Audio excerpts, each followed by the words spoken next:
It affects journalists negatively. It affects reporting negatively. It provides the public with half-baked information. And the current situation we are in, for example, we have known for a long time that in 2025, South Sudan had an agreement with the U.S. to even deport, for example, criminals from the U.S. to South Sudan. But you look at it that the government has never come out openly to state what exactly the agreement is, why are these criminals being brought into the country.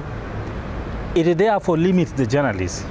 You can imagine the U.S., the media in the U.S. is reporting, these people are coming to South Sudan, they are 8 in number, they include people from Myanmar, from Cuba, from Laos, and so on.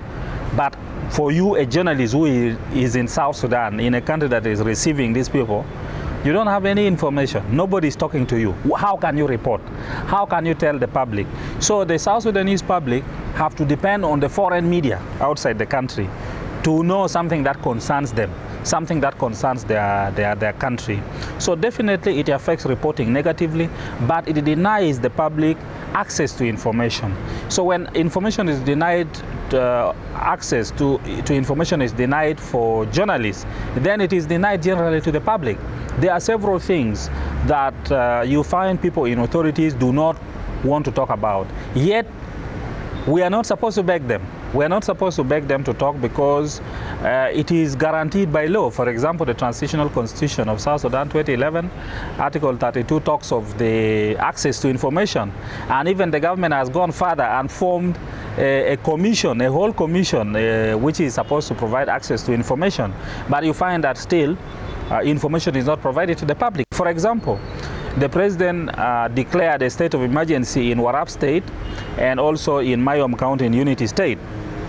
In the law, if a state of emergency is declared, within 15 days the parliament have to sit and either approve it or disapprove it. Law is being violated and nobody talks about it. So it denies the public an opportunity to interrogate the government. The government is supposed to be accountable, it's supposed to be responsive. And not only that, it also provides an opportunity for mis and disinformation. The gap that will be left, people can take and use any information to put out there. Recently there was a statement that the gangs, the suspected gangs who were arrested have been sent to Nasir. The government is not talking. You know, the issue is all over, and that is exactly what we're talking about in terms of mis and disinformation. We don't know. We don't know whether those people who are talking that these people have been sent to Nasir, they are right or wrong. And if at all they are sent, then as a public we have our own view to give. But now we cannot give our view. You may give your view when actually these people are not sent.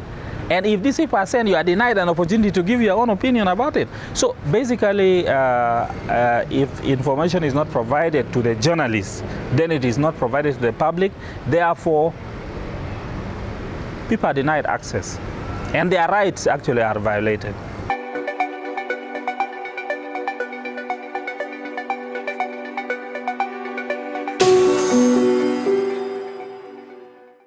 There are very many barriers that affect journalists from obtaining or prevent them from obtaining information. Number one is a situation where public officials refuse to speak on matters of concern. Like if you look at international media now, the issue of deportation of the criminal to South Sudan is being talked about, but in South Sudan is not being talked about.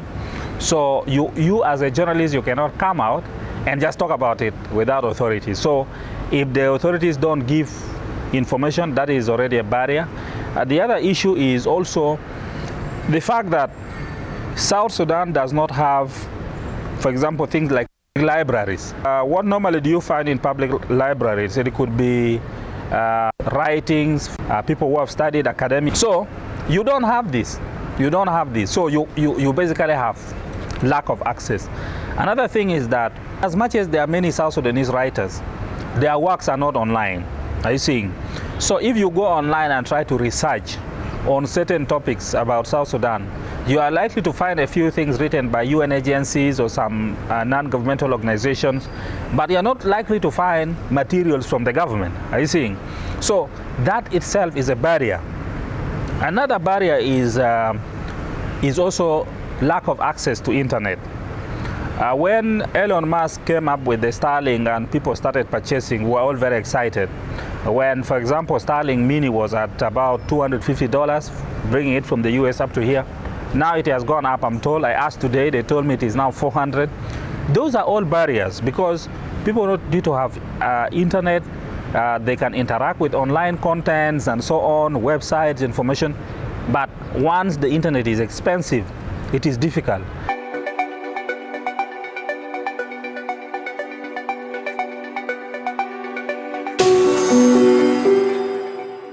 Lack of access to information, I can say, grounds journalists. It grounds journalism because lack of information itself is manifested in very many ways. Lack of access to information can be manifested by you going to do a story and you are stopped by some security guys.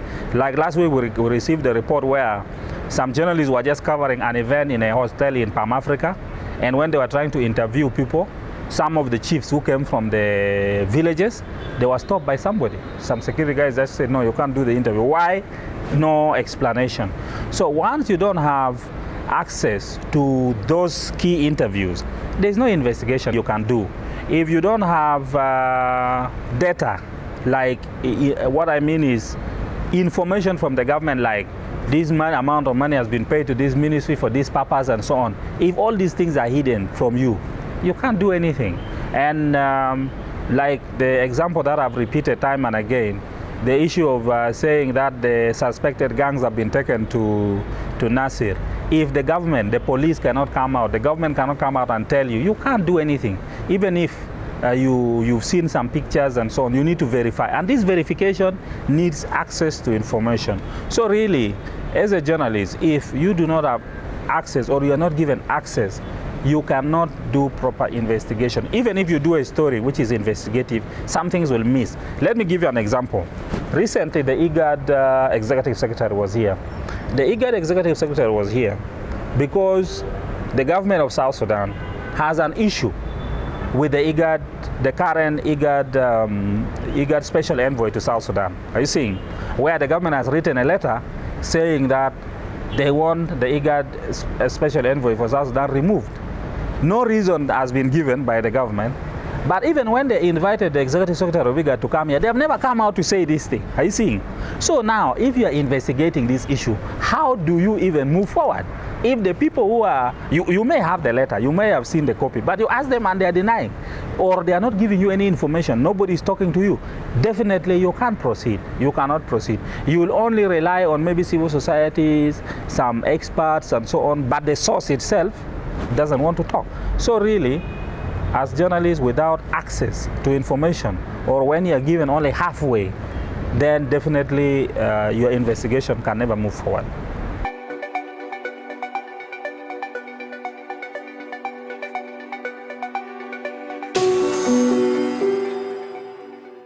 Being parliament, whether being security organs, whether being ministries, government ministries, to really do a number of engagement with them, bring journalists and them together, talk about the importance of access, and also not to look at journalists as only people who are creating problems, but people who are actually providing information to the public so that they can make decisions. So we are advocating for that, and we know that change will not come just abruptly, unless it's a revolution.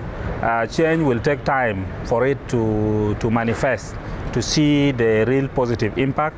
But their impact, we are not only doing it in Juba, we are also moving across the country. Every state we go to, we engage, especially with the media. Radio stations, if they are there, we talk about the issue of access.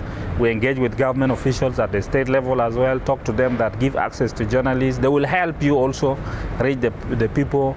There are several, like for example, democratic processes that are ongoing now, constitution making, election, and political parties. These issues can only reach the public when you go through journalists. So if you deny them access to information, then you deny also the public access to information. So we're advocating, we continue to engage, and we hope the impact will be positive.